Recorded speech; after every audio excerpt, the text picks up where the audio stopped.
সাথে বিএনপি উচ্চস্থানীয় নেতাকর্মীদের সাথে অনেকগুলো চাকরি পাওয়া গেছে। তো এই পরিস্থিতিতে ভোটের ফলাফল যদি স্থগিত করা হয় সেক্ষেত্রে আপনাদের অবশ্যই আমরা মেনে নিব। প্রায় 12 হাজার স্টুডেন্ট ভর্তি করতেছি, কয়েকজন এটা না হয় কয়েকের কারণে যদি আমাদের সমস্ত ছেলেদের ভোটারদের যদি এটা বর্জন করে দেয়, আমাদের যে আশা মানুষের আমরা এখানে রেজাল্ট পাওয়ার আগে যদি অবস্থান করবো এবং রেজাল্ট পাওয়া ছাড়া আমরা এখানে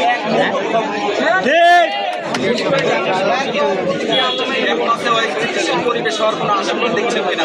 আচ্ছা, একটু আগে আমরা দেখলাম যে একটা দল থেকে মানে কয়েকজনকে নিয়ে মানে মিছিল অনেকে অনেক জায়গা থেকে মানে এটা অস্থিতিশীল অবস্থান তৈরি করার চেষ্টা করতেছে, কিন্তু সাধারণ শিক্ষার্থীরা এত দুর্বল না। সাধারণ শিক্ষার্থীরা সতর্ক অবস্থানে আছে যে কোনো ধরনের অস্থিতিশীল অবস্থা মোকাবেলার জন্য তারা সর্বদা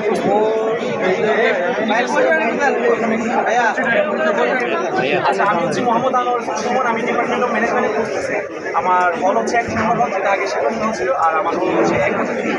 প্রার্থী হয়েছিলেন? না, আমি একটা সাধারণ ছাত্র। তার মানে আপনারা সাধারণ শিক্ষার্থীরা চান যে দীর্ঘদিন পরে যে ডাকসু অনুষ্ঠিত হলো ভোট, এটা ওদিক থেকে ওনাদেরকে সরান না। মানে যে কোনো ধরনের যে কোনো প্যানেলের যে কোনো ব্যক্তির একক বা দল ওদের দলের কোনো মতামতের কারণে পুরো ভার্সিটি 12,000 স্টুডেন্টদের যে ম্যান্ডেট সেটা কোনোভাবে বিঘ্নিত হবে এরকম কোনো বিষয় বিশ্ববিদ্যালয়ের শিক্ষার্থী কোনোভাবে মেনে নেবে। Thank you.